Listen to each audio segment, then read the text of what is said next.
أعوذ بالله من الشيطان الرجيم. بسم الله الرحمن الرحيم. ومن يبتغ غير الإسلام دينا فلن يقبل منه وهو في الآخرة من الخاسرين. صدق اللہ العظیم.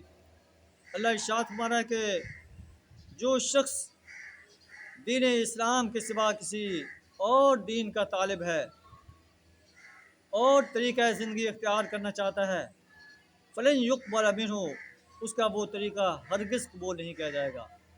وہ فی الآخرۃ من الخاسرین، آخرت میں وہ خسارہ پانے والوں میں سے ہوگا.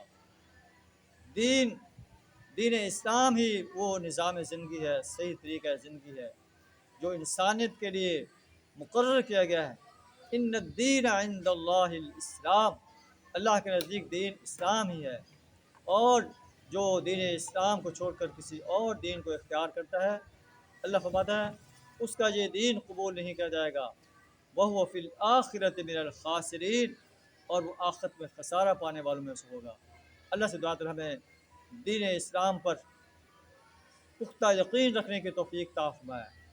دین اسلام جو زندگی کے مختلف شعبوں کے بارے میں ہماری رہنمائی کرتا ہے، اس کو زندگی کے ہر شعبے میں اپنانے کی توفیق عطا فرمائے. دین اسلام کو غالب کرنے اور باطل نظاموں کو مٹانے کے لیے اپنا مال، جان، وقت اور صلاحیت کھپا دینے کی جرأت عطا فرمائے. اپنے ملک میں بھی دین اسلام کے نظام کو قائم کرنے کے لیے اپنا کردار ادا کرنے کی جرأت عطا فرمائے. وآخر دعوانا الحمد للہ رب العالمین.